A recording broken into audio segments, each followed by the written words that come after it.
When you think about these incredibly powerful AI models, the ones that seem to think in loops, have you ever stopped and wondered how they don't just, break? I mean, they're designed to process information over and over again, getting smarter with each pass. But that very process is super risky. It's like a feedback loop that could easily spiral into total chaos. So how do they walk this impossible tightrope between becoming a genius and just glitching out? Let's dive in. So yeah, this is the big question we're tackling. How do these incredibly complex systems, which literally depend on looping data, keep their cool? It really is a high-stakes balancing act. One tiny misstep, and you could get what researchers call a signal explosion. Basically, the whole thing just goes haywire. All right, to get on the same page, we're talking about a special kind of AI, often called a recurrent, or looped transformer.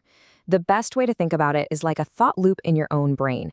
Information doesn't just pass through one time. Nope. It gets looped back, processed again, refined, and reconsidered. And that constant refinement is what makes them so amazing at solving really, really tough problems. But here's the catch, the big paradox. That looping process, the very thing that gives the AI its power, is the exact same thing that threatens to tear it apart. It's a classic double-edged sword. So the puzzle for researchers has been, how in the world do you get all that power without the whole system just, collapsing on itself? Okay, so the first idea people had was actually pretty elegant.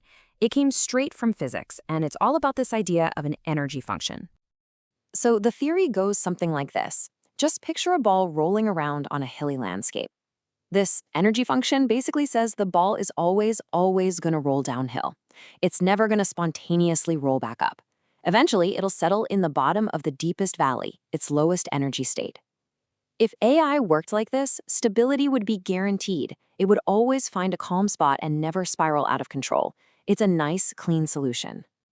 But, and you knew there was a but coming, this beautiful theory kind of falls apart in the real world. See, it works great for simple, idealized models, but the AIs we actually use every day, they're way more complex and messy. They've got multiple attention heads, and they don't play by the strict rules needed for that simple energy function to even exist. So as much as we'd love this simple story to be true, it just doesn't fit the facts. So if the energy idea is a no-go, what's next? Well, researchers realized they needed a more powerful tool, a better way to see what's really happening inside these models. And they found one. It's called the Jacobian matrix. Now, don't let the name scare you off. A Jacobian matrix is basically just a super-powered mathematical magnifying glass. It lets us zoom right in and see from one moment to the next how any tiny change affects the entire system. It gives us this incredible moment-by-moment snapshot of the AI's internal signals so we can see if they're exploding, vanishing, or hopefully staying stable.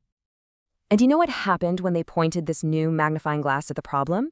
They found something that was hiding in plain sight the whole time. A piece of the puzzle that everyone knew was there, but nobody realized was the secret hero of the story: normalization. And wow, this image says it all. Just look at that red line. That's what happens inside the AI without normalization. The signals just go nuts, exploding exponentially into pure chaos. Now look at the blue line. That is the exact same system, but with normalization switched on. The signals are completely under control, they're stable, they're predictable. The difference is absolutely staggering. Here's another way to see it. Think of each dot as the AI state at a moment in time.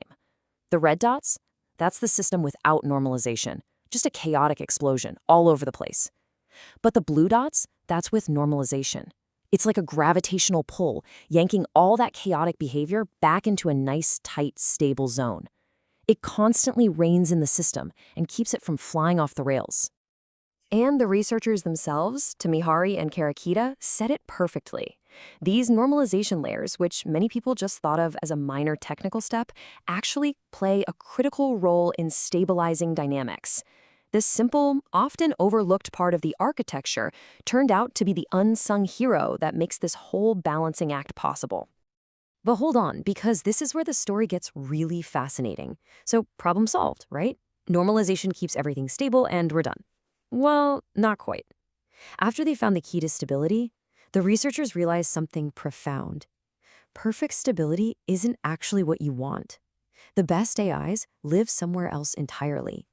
So to measure this, they used something called the Lyapunov exponent. Just think of it as a chaos meter. If the number is positive, the system is unstable and chaotic. That's bad. If it's negative, it's actually too stable. It just settles down and stops being dynamic or interesting. But if the number is right around zero, that's the sweet spot. That's the edge of chaos where the system is stable enough not to break, but dynamic enough to be incredibly powerful. And this graph, this is the mic drop moment of the whole discovery. Look where the best models are, the ones with the highest accuracy, the green and blue dots. They are not deep in the super stable negative zone, and they're definitely not in the chaotic positive zone. They are all clustered right around zero. They are literally living and thriving on the knife's edge between total order and total chaos.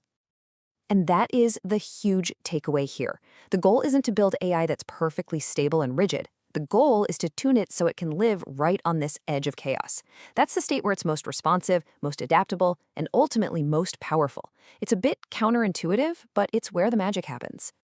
And this isn't just some abstract theory. This has real-world consequences. By understanding this principle and using new techniques to keep the AI hovering right near that critical edge, researchers were able to get some serious performance boosts, especially when they threw brand new problems at the AI that it had never seen before. It actually makes the AI better. So we end up with this incredible idea. Our most powerful AIs aren't powerful because of perfect, rigid order. They're powerful because they've learned to balance on the very brink of chaos. And that just makes you wonder, right? If this is what we found on the edge, what amazing new things are waiting for us just on the other side?